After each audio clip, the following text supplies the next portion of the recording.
Okay, hi guys. I guess we'll go ahead and get started. So welcome to the MAGEEP iCares meeting for this month.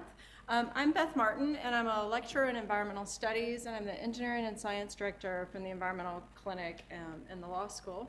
But also in addition to that, I was really fortunate to be able to attend this year's Conference of the Parties for the United Nations Framework Convention on Climate Change, which you guys will hear a little bit about today, with 9 students from across the university. And we had students from arts and sciences, from art and architecture, from law,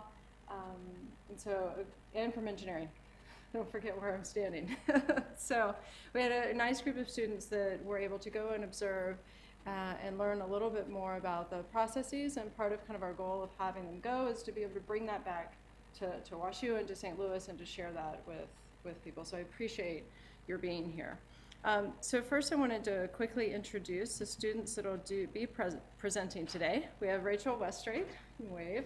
Rachel's a sophomore majoring in environmental policy, and Rachel's going to do an overview of the convention, which is kind of the process. And it's actually this blue poster back here is what she's going to attempt to describe. This is a poster that was actually put together by students at the College of the Atlantic, and kind of an attempt to do a little bit of what we're doing too, is to bring these climate negotiations back home. And then Breanna Swensen is a junior majoring in global health and the environment, and Bree is going to focus on REDD+.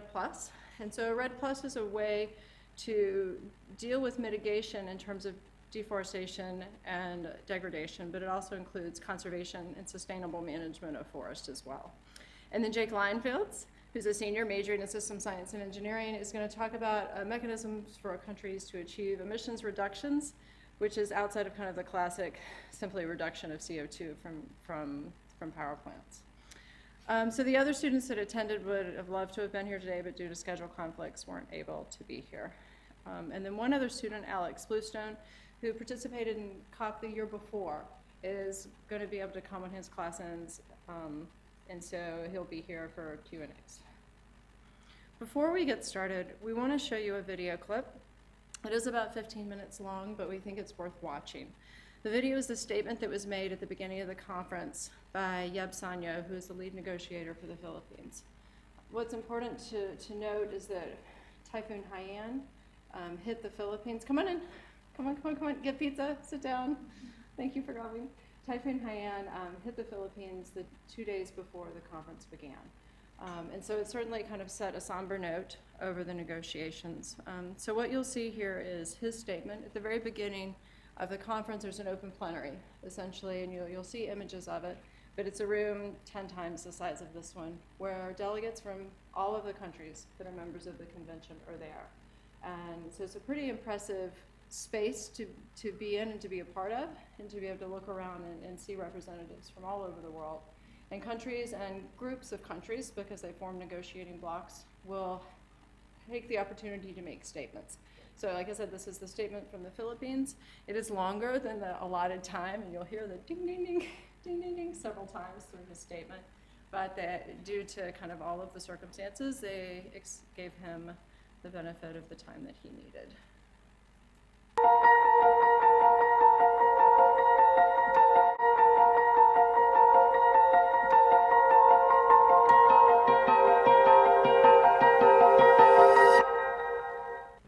Mr. President, in the midst of this tragedy, one which you have correctly referred to as a painful awakening, my delegation finds comfort in the warm hospitality of Poland for welcoming us to this very beautiful and charming city of Warsaw, with your people offering us smiles, warm smiles everywhere we go, whether we're in our hotels or on the streets, with the stewards and personnel in this national stadium.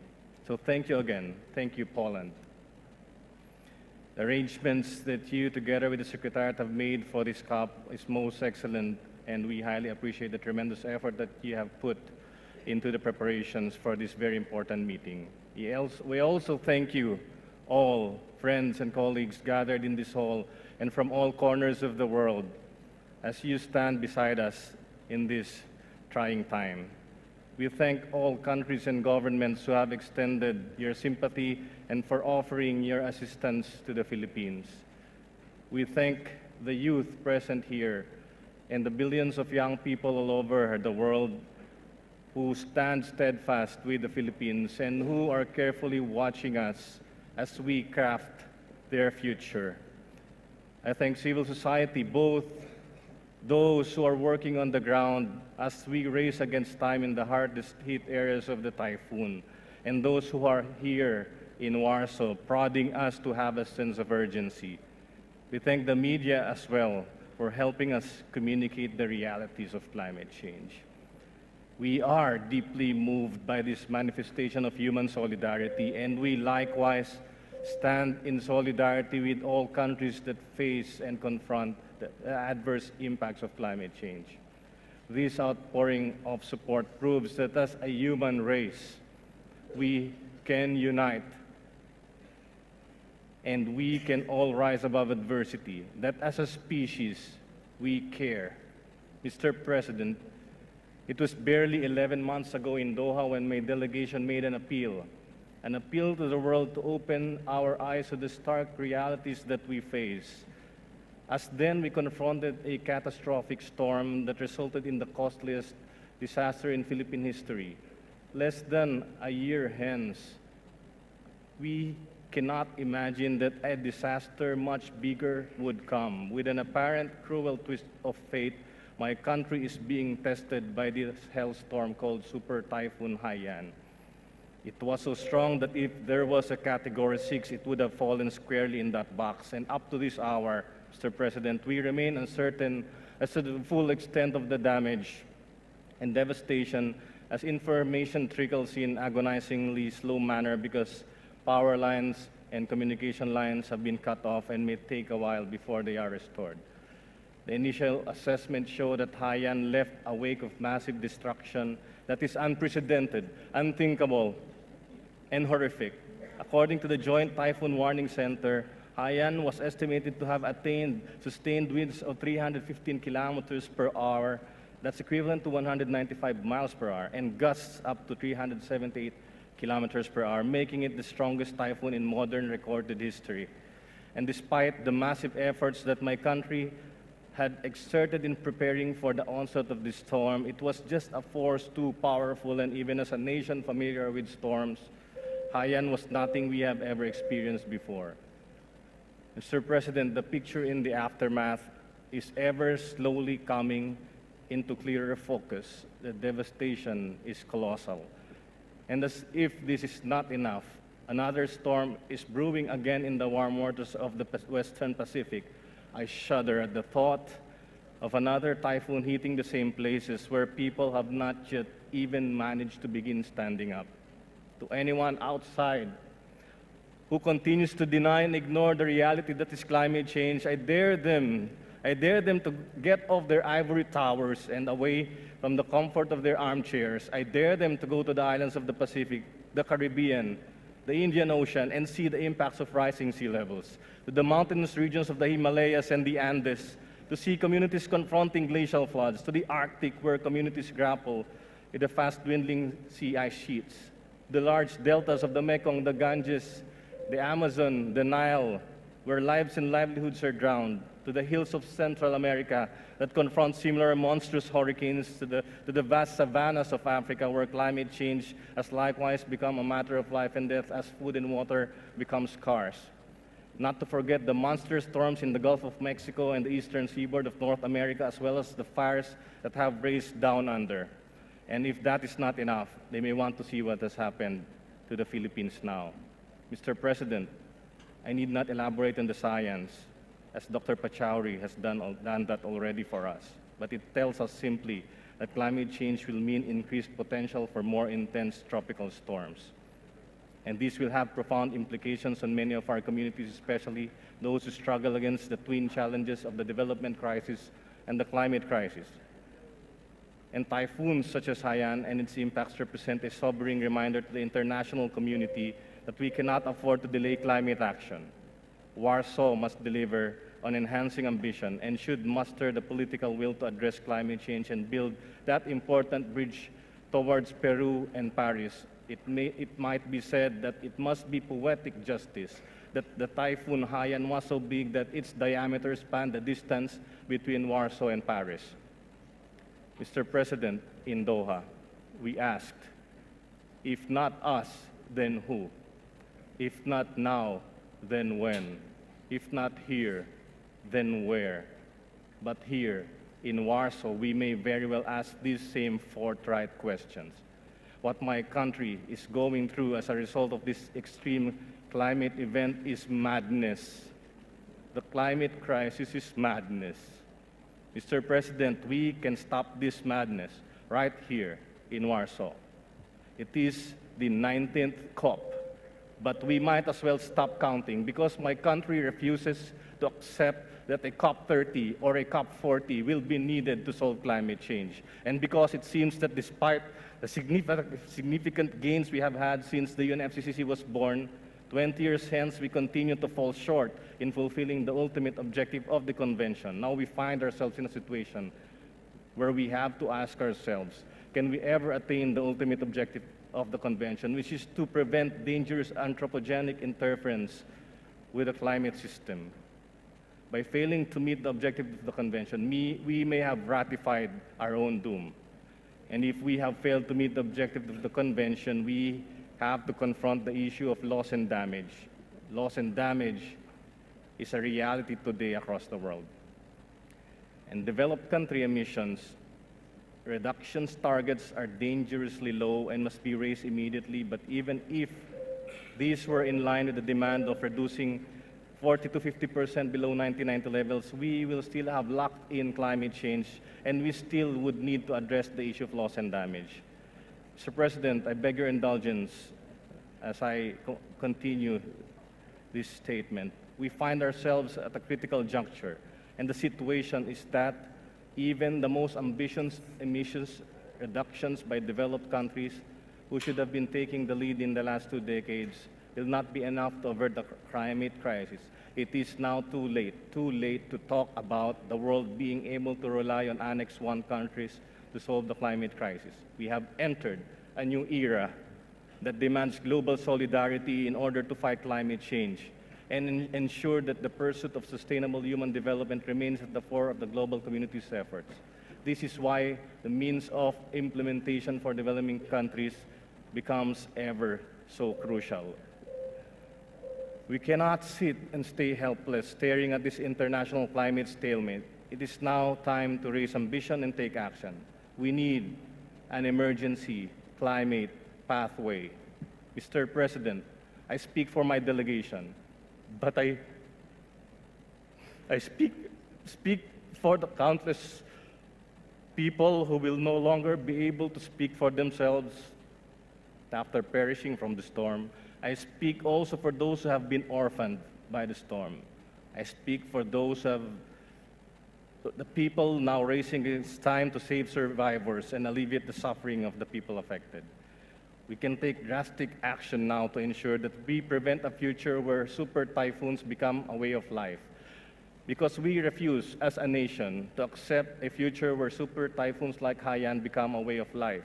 We refuse to accept that running away from storms, evacuating our families, suffering the devastation and misery, counting our dead become a way of life.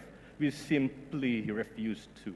Mr. President, even in the context of the obvious imperative for adaptation, my country does not come with empty hands.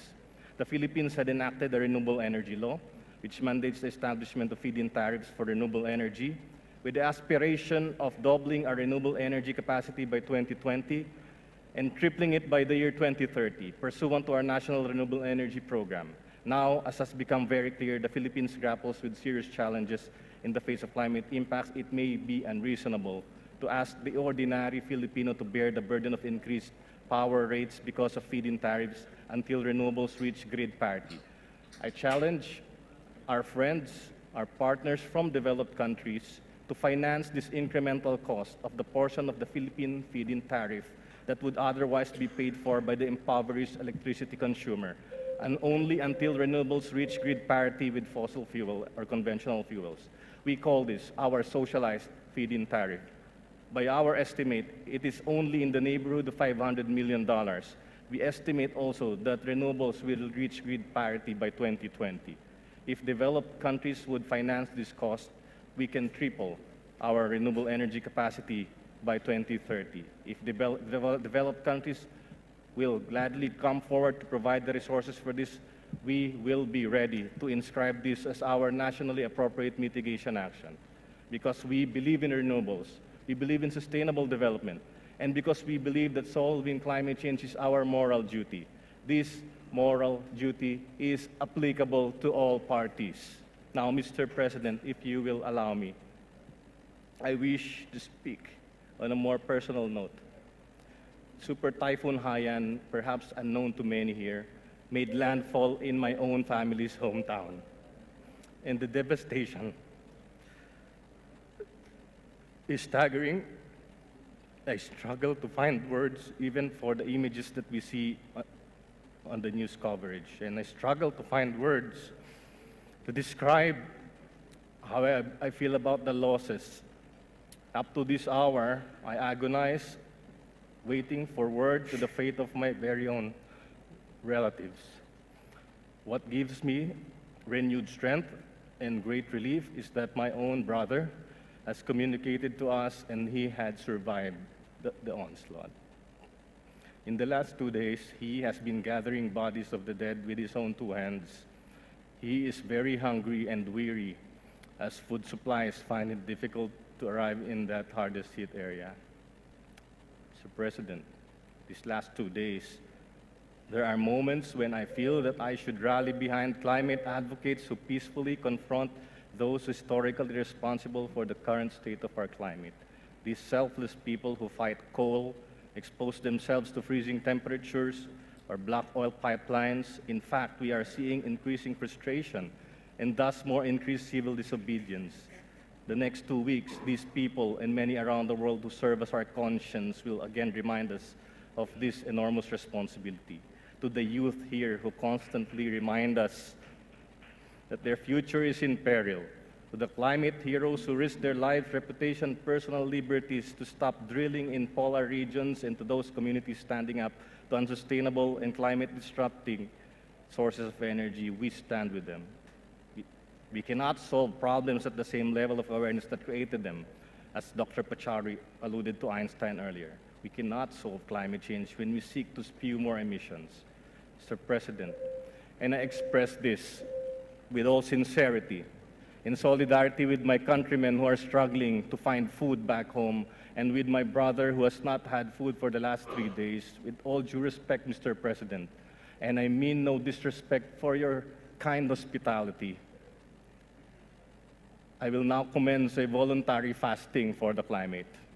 This means I will voluntarily refrain from eating food during this COP until a meaningful outcome is in sight, until concrete pledges have been made to ensure mobilization of resources for the Green Climate Fund. We cannot afford a 4th COP with an empty GCF, until the promise of the operationalization of a loss and damage mechanism has been fulfilled, until there is assurance on finance for adaptation, until we see real ambition on climate action in accordance with the principles we have so upheld. Mr. President, this process under the UNFCCC has been called many, many names. It has been called a farce. It has been called an annual carbon-intensive gathering of useless frequent flyers. It has been called many names, and this hurts. But we can prove them wrong. The UNFCCC can also be called the Project to Save the Planet. It has also been called Saving Tomorrow Today a couple of years ago. And today we say, I care. We can fix this. We can stop this madness right now, right here, in the middle of this football field, and stop moving the goalposts. Mr. President, Your Excellency, Honorable Minister, my delegation calls on you most respectfully to lead us and let Poland and Warsaw be remembered forever as the place where we truly cared to stop this madness. If this is our imperative here in Warsaw, you can rely on my delegation. Now, can humanity rise to this occasion? Mr. President, I still believe we can. Thank you, Mr. President. Thank you.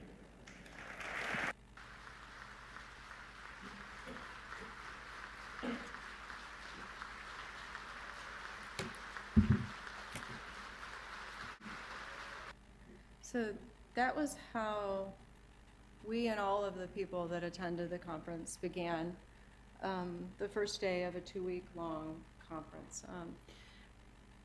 It was a very emotional time for the Philippines, and I think it was very emotional for everybody that was in the room at that point in time. One of the things, though, that he did touch on is some of the challenges that face the delegates at the conference and have faced for the last 19 years. And it's mitigation. How do you address the emissions that contribute to climate change, and how do you deal with a reduction in emissions? And he talked about kind of the ambition, and there's something referred to as the ambition gap, which is how much emissions need to be reduced in order to meet the 2-degree rise in temperatures, and how do you get there, right? And that's one of the things I talk about, and some of the things the students who are talking about this afternoon fit into this mitigation concept. Also, there's adaptation. How do you adapt to some of the changes that are going to occur given alterations in the climate? Then loss and damage, which is one of the things he touched on, which is something in the last 2 years that's become more prevalent, which essentially is mitigation hasn't been sufficient. We've adapted, but there are certain things that even adaptation can't address. And so how do then we deal with that? And that's where it comes to loss and damage. And then also, how do we pay for everything? Where does the money come from? Who's responsible? Those are the things that are really been talked about and debated in these conferences. So that kind of just sets the scene of what it was like. So I'm going to now turn it over to Rachel. And Rachel's going to give you a little bit of an idea of kind of the structure that the conferences operate within. Okay, you got that? Okay. Hi everyone, like Beth said, my name is Rachel Westray. I'm a sophomore here at WashU. And I think the video that we just showed you, what I'm about to do is sort of explain the conference to you. And it can get technical and it can seem sort of abstract, but this video really shows what we're trying to do at these conferences, and the impact of these conferences is real. And it's affecting people every day across the world and in our own country. And we really need to keep that in mind as we move forward trying to create climate solutions.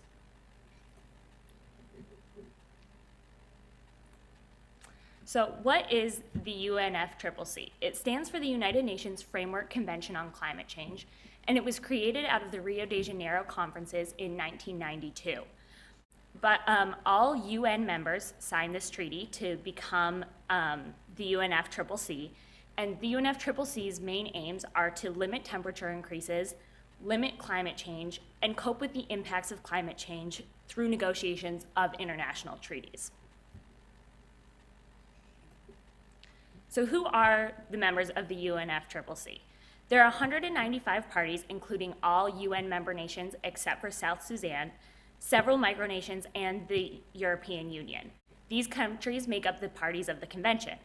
Then the UNFCCC has categorized these countries into Annex 1 and non-Annex 1 countries. Annex 1 countries are industrialized nations, and also nations that during the 1992 Rio de Janeiro conference were considered economies in transition, who were not the least developed countries, but were not quite yet on the level of the United States and the European Union.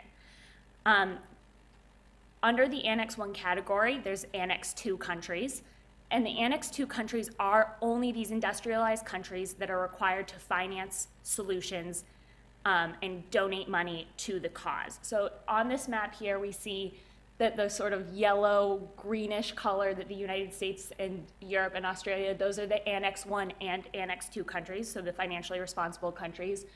We see Russia as just an Annex 1 country, and the rest of these countries are non-Annex countries. And non-Annex countries are those least developed countries that cannot be required to submit any kind of funding for climate solutions, and that are really vulnerable to climate change. These countries include low-lying coastal areas, economies that are dependent on fossil fuels, and other criteria. So the introduction to the Conference of the Parties. COPs have been held around the world since 1995. The two more recent ones were in Warsaw, Poland this year, and last year in Doha, Qatar. So the COP is the informal acronym that we use to describe the meetings of all of the parties within the conference. So that's the 195 parties that I mentioned earlier. COP is responsible for COP is the decision-making body, so they're responsible for drafting, discussing, and examining policies, updating other countries on the progress and problems within their own countries, and focusing on solutions for the future. While COP sort of is an abstract principle, very real solutions come out of it. So if you guys have heard of the Kyoto Protocol, that came out of the 1997 COP. And the Kyoto Protocol is an international treaty binding countries to emissions reductions. And most parties of the COP are part of the Kyoto Protocol. The United States is sadly not one of them. So this is sort of an explanation of what COP is, and it's similar to what is over here. So COP serves as a meeting to the Conference of the Parties as well as the parties of the Kyoto Protocol. So that's the CMP and the COP that are the two meetings that happen at this conference. So within COP, there's two different bodies. There's the subsidiary body for scientific and technological advice, which provides information and advice on scientific and technological matters. And then there's the subsidiary body for implementation, which is responsible for the assessment and review and effective implementation of the treaties that are established at COP. As you can see, it has many different sections. There's a lot going on at all of these conferences. I think between 11 and 17,000 people usually show up. So there's a huge mass of people that are attending these who are doing a variety of different things. So the Intergovernmental Panel on Climate Change, you guys might be familiar with. This is a scientific body that reviews and assesses relevant scientific, technical, and socioeconomic information relating to climate change.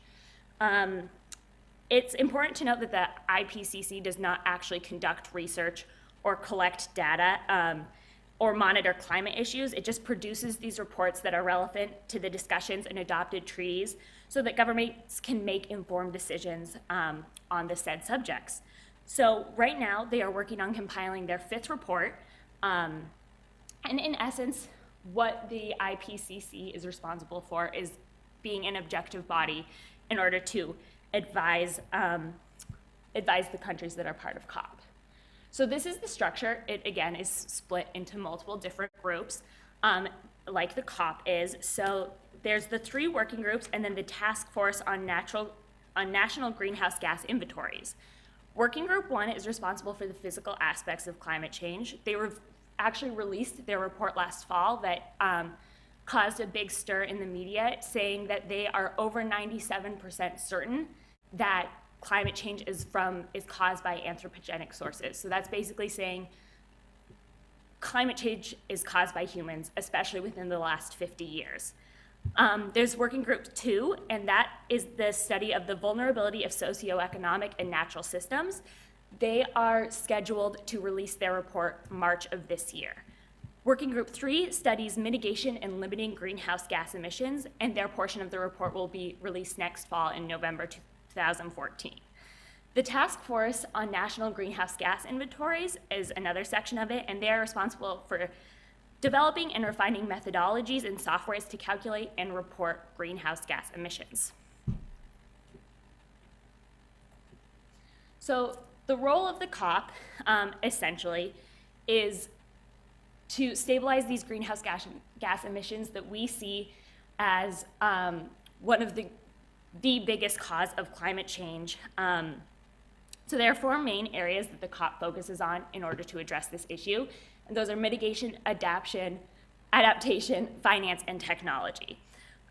So mitigation, Beth sort of touched on these earlier. Mitigation focuses on responding to climate change, reducing greenhouse gases, finding uses for carbon sinks, such as forests.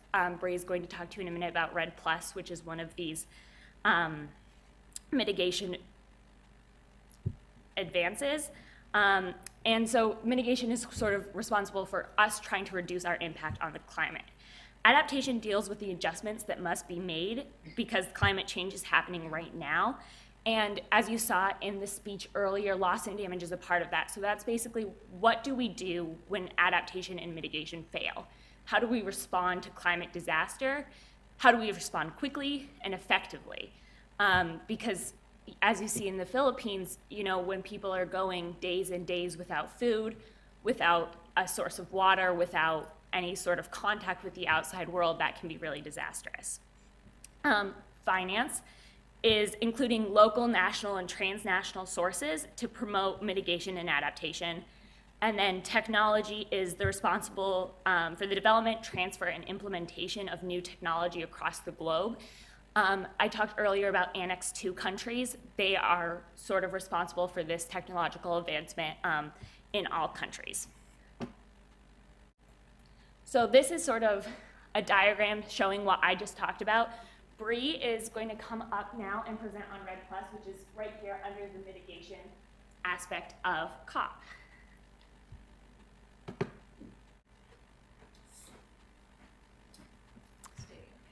Yeah, so that's where the conference was held. It's a soccer stadium in Warsaw.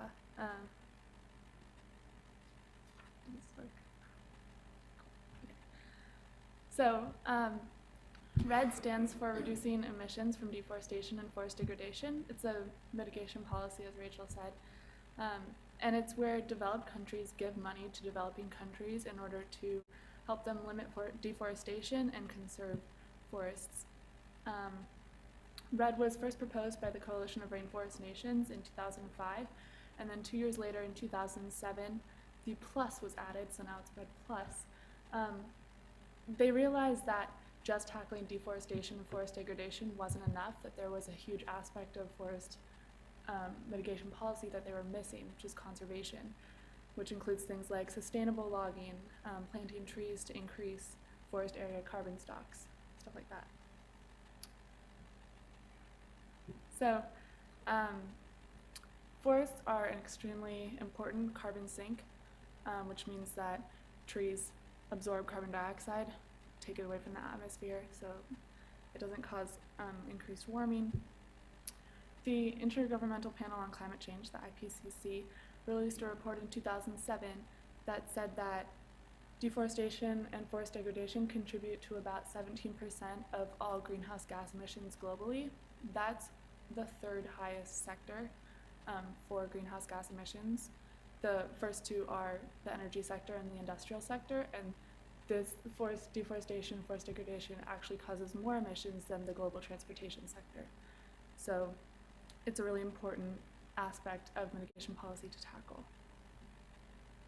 So here we have a chart that shows forest area gain or loss in the last 2 decades. So the light colors are the 90s and the dark colors are the 2000s. And red means forest loss and green is forest gain. So you can see that South America and Africa have had really intense forest area loss in the last 2 decades. The biggest contributors to REDD+ initiatives include Norway, Spain, Denmark, the European Union, US, UK, and Japan. Norway is by far the biggest contributor. They've contributed $141.2 million throughout REDD+'s history. They were the first to pledge any money to the program also. And 49 countries around the world have REDD+ initiatives right now, and all the countries in red are the ones that have REDD+ initiatives. So the system. One very important aspect of REDD+ is to create a financial value for carbon stored in forests. This is extremely important because developed countries need a reason to donate money to REDD+ initiatives. And this reason often comes in the form of their own climate change mitigation goals. They often have levels of carbon dioxide that they want to decrease the carbon dioxide emissions by a certain amount, and by creating a value for the carbon stored in forest, you can kind of quantify their monetary impact. So you can say they can kind of treat their donations as a carbon credit for their mitigation goals. And this is done by the MRV system, which is measuring, reporting, and verification. I'll talk about that a little bit later, but usually locals are the ones who are collecting this data. I want to stress that this is not a payment to stop deforestation. It's not like you're paying people to stop logging. That's not a sustainable practice. Instead, developed countries are giving this money to developing countries to create sustainable economies that don't rely on deforestation and forest degradation. It's very individualized, and that actually has to do with the bottom-up approaches. So there are top-down and bottom-up approaches. REDD+ is a global program. So there are global superpowers and global organizations that are working on giving directions from the top down. However, REDD+ works best when it's individualized to meet the specific community's needs. A lot of locals have the knowledge necessary to create economies that don't rely on deforestation and forest degradation, and so it's better to use a grassroots approach where you come from the bottom up and create change in that way.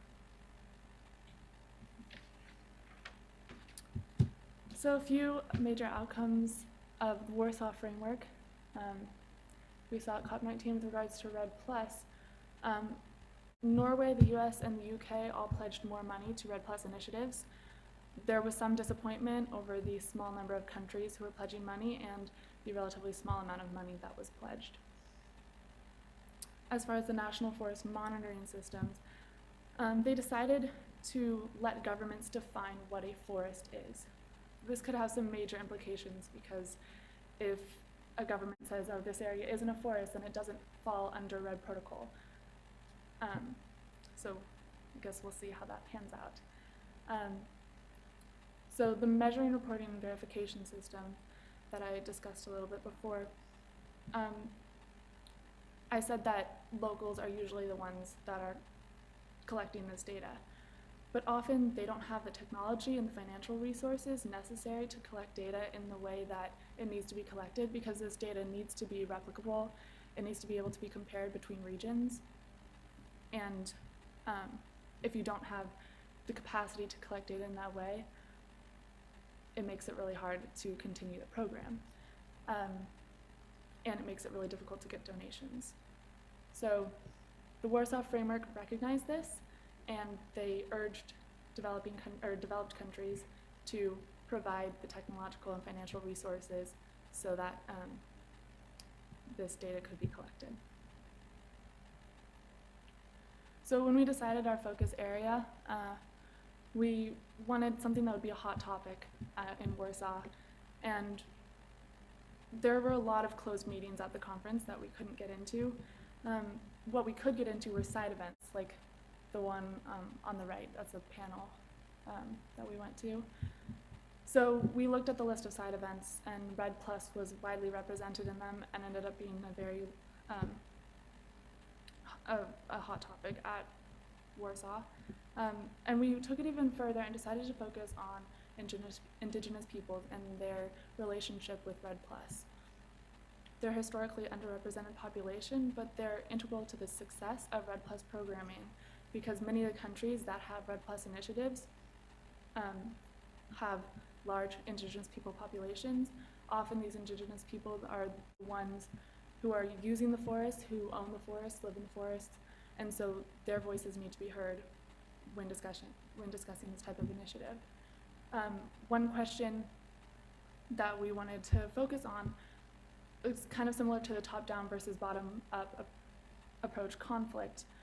How do you rationalize these international governing bodies with these like small local communities of indigenous people? How do these two entities that are so different connect and work together, or is there a lot of conflict?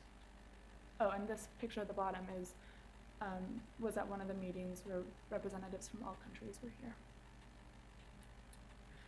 So this is some of the organizations and people that we saw speak: the Teva Foundation, Global Canopy Program, and on the bottom left here is Juan Carlos Hintiak, who is an Ecuadorian native who is a really big proponent of indigenous people's rights.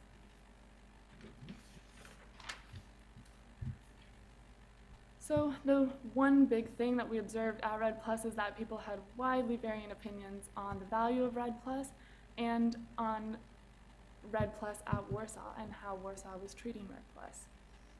We have the Environmental Defense Fund and the Duterte Foundation saying that Warsaw set a decent framework for Red Plus to continue forward. And then we have the Global Forest Coalition saying that the Warsaw framework with regards to Red Plus is one of the weakest international forest-related texts they've ever seen. I wanted to highlight the Indigenous Peoples Climate Change Assessment Initiative, the IPCCA, who said that Red Plus is basically a market-based approach where people are trying to commodify something that they hold sacred. It's a really interesting idea, and it just kind of shows that you have to make sure that Red Plus is meeting everyone's needs, and you have to keep on reevaluating, is this the correct way to go about with forest climate change mitigation? Everyone pretty much agreed that Red Plus was a work in progress. There were things that needed to be changed, and it needed to be constantly reevaluated and assessed. There were some serious implementation problems, and everyone was pretty much in agreement about this as well. One was the data collection, which I already discussed, and another was that Red Plus is trying to replace existing economic structures, and that is really difficult. It's a complex issue, and it touches a lot of other different issues in the society, and it's time-consuming. So if our goal is to stop deforestation now, what are we supposed to do when our plan takes 10 years? It was exciting to see some African nations who right now don't have Red Plus initiatives expressing interest in the program. And lastly, I wanted to focus on a few benefits of our participation. We definitely went in with some preconceived notions of how people were going to react to Red Plus, and we got some very unexpected viewpoints. So just keeping an open mind is really important to remember, and also to remember the complexity of the issue. A lot of us were idealists, and we want climate change to be fixed now, but there are a lot of issues that go along with this that need to be addressed. We were lucky enough to get to network with a lot of professionals and students from across the US at schools like Duke, Brown, Swarthmore, Vermont Law, and others. And that's a picture of the network of students from the first week outside the stadium. And one of the best goals in the future is to continue developing and strengthening this network of students that are interested in international climate cooperation. And now we get to come back and share this experience with you all and with other people in the local community, which I think is a really important aspect of international climate negotiation. So now I'll turn it over to Jake. He's going to talk about the CDM, or not. Yes. Thank you all for being here. We really appreciate it. I think we're very well aware that many of you know much more about sustainability, climate change, engineering, those sorts of subjects than us. So the fact that you're here and listening to us and hearing about our learned experiences is very meaningful. So I am going to be talking about some finance-related issues with respect to international climate change negotiations, but it's based in the Kyoto Protocol, so I'm just going to go over that really quickly. So in 1997, 83 signatories representing countries from around the world ratified the Kyoto Protocol.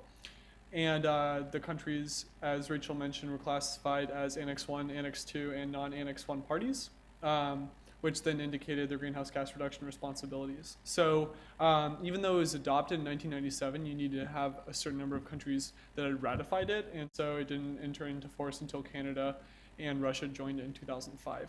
And as was mentioned earlier, the US signed but did not ratify the Kyoto Protocol. So Annex 1 and Annex 2 countries under the Kyoto Protocol were legally obligated to reduce greenhouse gas emissions. Now this is all well and good, but the marginal cost of reducing emissions differs by country. So there was a lot of desires that were expressed regarding ensuring that there were flexibility mechanisms for meeting greenhouse gas reduction goals. So the CDM, the Clean Development Mechanism, is one such mechanism. It's a project-based tool for generating certified emission reductions for annex countries. And what this means basically is that you'll finance a project as an Annex 1 or Annex 2 country, and that financing will then permit you to take credit for greenhouse gas reduction through these certified emission reductions. So there's like units of greenhouse gas reductions. So how it works, there are two objectives. The first is to promote sustainable development in non-Annex 1 countries, and the second is to help Annex 1 countries meet greenhouse gas reduction obligations. So when it is enacted, we have financing of sustainable development projects in non-Annex 1 countries by Annex 1 countries, resulting in the issuance of CERs, or the certified emission reductions, by Annex 1 countries. And so the idea being that by promoting sustainable development, you can like change the baseline or change the projected emissions for that non-Annex 1 country. And when you finance that as an Annex 1 country, you get credit, quote unquote, for meeting your greenhouse gas reduction goals. So, and then as sort of a certification aspect of it, the CDM projects must be certified by the CDM Executive Board, which is an international organization under the UNFCCC framework. So as an example, this is, yeah, Alex, how's it going? This is a hydro plant in India. The Rampur power project was a 412 megawatt hydro plant that was approved in 2004 to be built on the Satluj River in the Indian state of Himachal Pradesh. And in 2011, it was registered as a CDM project, again, going back to that CDM Executive Board, expecting to issue 14 million certified emission reductions at a cost of $100 million. And the Swedish Energy Agency agreed to finance the project. So the idea is that they provide the $100 million to finance the project, and they would get credit for 14 million certified emission reductions, counting towards their goals as an Annex 1 country. Sounds all well and good, but there's a lot of criticisms, and they can be sort of like shown through this particular example. So there are a lot of questionable sustainability benefits of the projects that are financed by the Clean Development Mechanism. So this is like kind of a moderate example because it is hydropower, which we consider to be not carbon intensive. But the fact is that you're really severely disrupting the water cycle of a particular region, among other things, with this large-scale hydro plant. So a lot of environmental organizations don't consider large-scale hydro to be sustainable in any sense of the word. But moreover, we've seen even more sort of egregious abuses of the Clean Development Mechanism. They've funded clean coal projects. They've funded the development of natural gas fired power plants. So a lot of organizations around the world have used the CDM not in the way it was intended in order to promote non-sustainable development in some of these countries. There's also a question of additionality. So I didn't touch on this earlier, but CDM projects have to be additional in nature, and that there are sort of like two ways to look at this. They have to be additional in the sense of being a project, right? They weren't going to happen without the financing. And then the other idea is like environmental non-additionality, right? The idea would be that by implementing the project, you're changing the reference mode, you're changing the projected emissions for a particular country by the development. So Rampur was neither of these. It was non-additional in both of these categories. It was going to happen anyway. If we back up and look, they were approved in 2004 to build this plant, and there's like clear documentation out there that shows that like they had the financing necessary anyway. They were just taking advantage of the CDM. But moreover, there was really no analysis to show that it was going to change the baseline of emissions for India as a result of building this plant. So there's the non-additionality criticisms of it that's just not a very clear aspect of the CDM, and a lot of people are taking advantage of it because of that. Moreover, the vast majority of CDM projects have happened in India and China, in countries that definitely still need economic development, but there's been virtually like the overwhelming majority of these projects have been happening in these two countries, and you're not seeing any of them happen in what is termed least developed countries, or LDCs. So the Clean Development Mechanism isn't really kind of going where they could get the biggest bang for their buck, so to speak. as far as environmental considerations are concerned. And then finally, there's oftentimes a lack of consideration of the impact on indigenous populations. There was no analysis done about how this hydro plant was going to affect people who relied on the river downstream. We talked to somebody else at the conference who is part of a civil society organization that mentioned that, like, you know, there's a project that's being developed right now in India. It's going to be a massive solar farm, which sounds nice, but when you look at the impact that it might have on an indigenous population, there are tribal people who move from one area to another. They're nomadic in nature, and you know, when you construct things like this, it sort of, like, on paper looks like a really green project, but it's not sustainable because you're really disrupting their way of life. Instead of, like, cutting right through the area where that solar farm is going to be constructed, they have to go all the way around it, which really disrupts their lifestyle. So there's oftentimes a lack of consideration of how these kind of larger scale projects impact indigenous populations. So there was then proposed in 2005 something called the Program of Activities aspect of the CDM.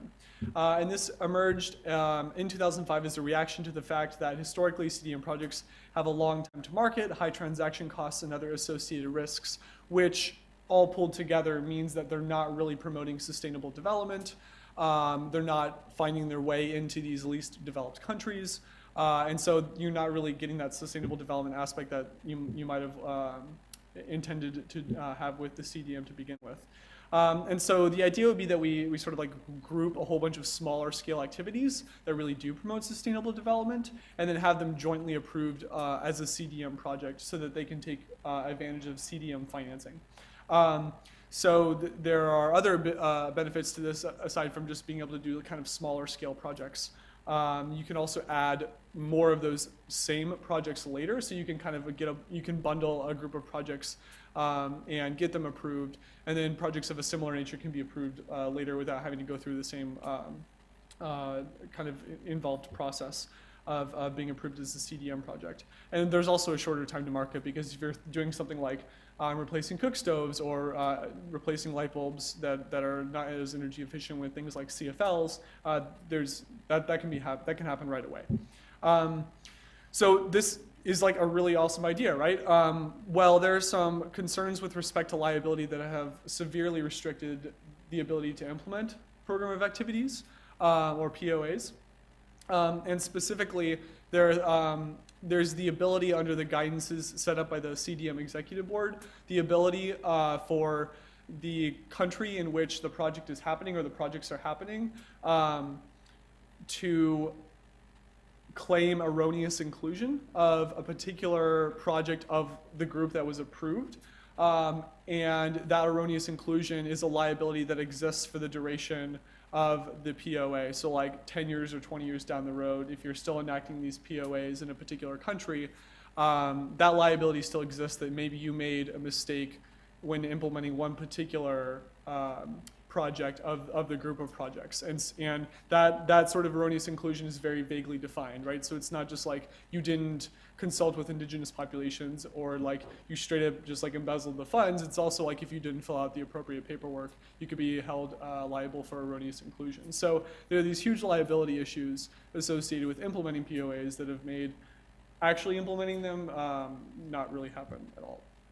So what happened with these two things at COP, right? Because they're theoretically really great ideas for climate finance, for sustainable development. Well, there was little formal discussion about resolving POA issues with respect to liability.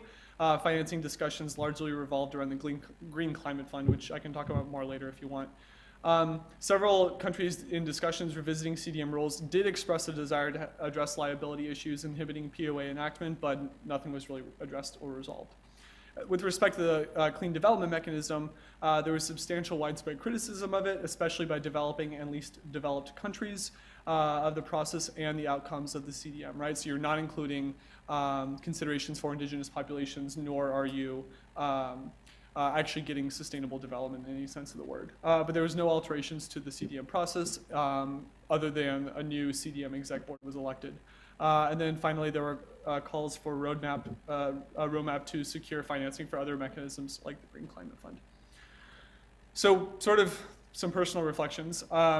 what we learned, development of financing mechanisms is an incredibly contentious process because there's a lot of interests involved and they're really, really complicated.